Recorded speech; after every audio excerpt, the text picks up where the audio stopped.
Hi everyone, it's me Blaze Latios. With the release of the Braver class, I wanted to make a video breaking down what gear you should look out for now that the class is out. Alongside the Braver update, weapons for both Katana and Bow were added into the areas we currently have alongside a new affix. I figured I'd briefly explain what to look for when making units for Braver as well as weapons. For Katana, we got access to Troy's, Forces, Straga, and Resurger series, and eventually Evolcoat. And of course for Bow, we got Theseus, Vialto, Straga, Resurger, and eventually Evolcoat as well. I decided I'd mention the 3-star weapons we got for Braver because these weapons can be used if you manage to get a level 5 Fixa Fatale or attack, but otherwise, unless you get a level 5 Fixa, it's probably best to ignore the Troy's Katana and Theseus Bow because they'll be pretty lacking compared to the 4-star options we have. For the other weapons, if you want a good Fixa but don't want to pay out a large amount of Meseta, try looking for a Wire Lance for Katana or a Talus for Bow, and get one of these with a Fixa on it. You can use this as a main weapon and affix it for melee or range depending on the sub-weapon, and it might save you some Meseta in the process. First off, let's talk about Katanas. It should be noted, however, that the series you choose is up to your own preference, and of course, as per usual, there's no wrong choice as all 3 of the current options are really good. I won't be talking about Evolcoat for both weapons, however, because we don't know what its potential is yet, and I like to avoid speculation based on data mines on an unreleased weapon where its potential isn't confirmed yet. The Troy's Katana is an okay budget option. Giving higher crit based off of your attack is essentially budget Resurger, but it lacks a Wire Lance multi-weapon. If you can get a level 5 Fixa, this is an okay option, but otherwise avoid using this as it will be weaker than the 4-star options. Only really resort to using this if it's super cheap and the other weapons are too expensive with an okay Fixa. The Forces Katana is obviously a solid choice because of the 40% damage reduction of Forces and 24% potency. It's also probably the easiest to get a fix on due to the common nature of this weapon series since it drops from Raceall Forest. What's cool about Forces is how it works alongside the Breakfall HP skill Braver has in its tree. When you get knocked back or recover from a fall, you recover HP. 1 point of this recovers 10% HP. While not super crazy, it's a nice bonus. It should be noted, Forces has Wire Lance in its series, which is pretty nice for Katana to get up to hard to reach places. You could use this on Daidol or Auroch, for example. Due to the current nature of Katana, the Resurger Katana works pretty well, as in many cases, you'll find yourself using Katana's step counters over block counters. This is because the Katana counter only counters from your front, while step counters will allow you to counter anything from anywhere, and actually do more damage than your block counters. This overall synchronizes pretty well for Resurger's potential, which will give you a critical hit boost if you dodge an attack with a step counter. And of course, similar to Forces, Resurger also has Wire Lance in its weapon series, allowing you to get to hard to reach places. It should be noted, however, it might be hard to maintain the pot against Pedis Verus, which is an instance where you have to be using your block counters over step counters. The Straga Katana prioritizes power over the utility of Forces and the critical increase from Resurger.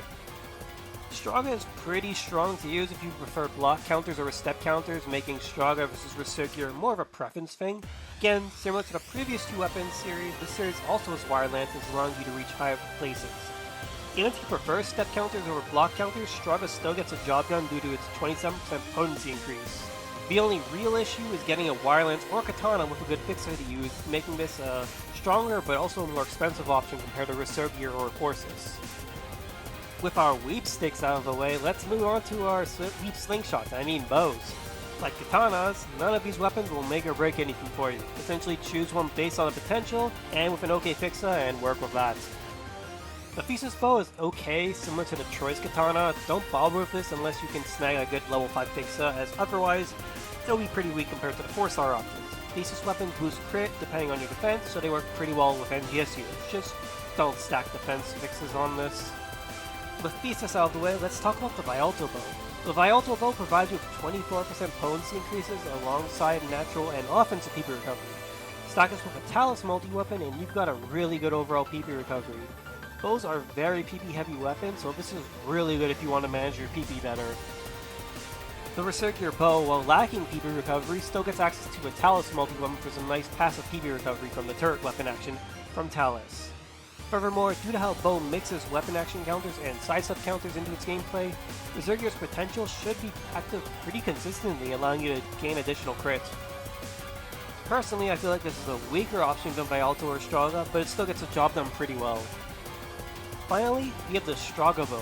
The SEGA bow, similar to the Katana, boasts a pretty huge potency boost, allowing you to maximize your damage and also get access to the Talus for additional PP recovery. This is a pretty strong option that beats out Vialto and Resurgir in terms of raw damage, but Vialto still wins out in terms of PP recovery. With our choices for weapons done, let's move on to the affixes to look out for in your units and weapons. Just know that due to the release of Braver class, both range and melee affixes will be more expensive than usual due to the whole new class hype. So don't be afraid to use Pedestal 1 for example on bows or Formsel 2 on katanas to save some money. In terms of units, you'll want to maximize either your range or melee potency. You can go mixed, but just know you'll overall lose more damage. It should also be noted that gank units will be very useful for Braver due to the 6% ult potency you get from wearing the units. That being said, you can still probably just reaffix your current units, just don't bother with maximizing both range and melee without ganked. For pure range units with some melee, you'll want Gigas Precision 2, Melred Duable 3, Ildomina, Pedestal 2, or Regresol 3, which isn't released yet, but it increases HP and range damage. For pure melee units with some range, you'll want Gigas Might 2, Melred Duable 3, Ildomina, and then Didalsil 2 or Formsel 2. If you only want to use one weapon, Melred Duable 3 can be subbed out for Stat Free, and Ildomina can be swapped out for Vanport or Magnesnote, or alternatively Alt Secreta 2. Either of these two setups for units will get the job done without sacrificing too much of your main weapon. You can use an all-attack set consisting of Alt Secreta 2, Ildomina, Melred Duable 3, and then a soul of your choice, but this is generally inferior to the two affix spreads I listed above. Statistically speaking, this will give you the most bang for your buck with both units and weapons. Of course, I'll also mention to avoid using defensive fixes here as they don't provide you with any damage increases. Red Keeper 2 is okay on units, but you lose out on damage, which for Braver might be pretty important due to having both range and melee weapons. I should also mention that gank units will give you the best results when using Braver because that 6% all potency for a full set is pretty huge, so for those looking to maximize damage, you'll be going full gank units. I hope you like lizards. With that said, that's everything you'll need to know about gearing up for Braver, and since I know I'll probably get at least one comment about this, I don't really want to hear about how you take more damage with struggle weapons or how you dislike status or how you prioritize defense and defensive affixes, and I'm not really interested in arguing or debating this point anymore. It's been talked to death. This game isn't hard enough to where you need damage reduction, and the purpose of this video is to show those interested how to maximize their damage as well as what their options are for weapons, not tell people to prioritize defense. I will always tell people who prioritize defense to get some guard fixes on units and call it a day. That aside, I hope this can help some interested in using Braver. Enjoy the new class, and I'll see you all in the next video.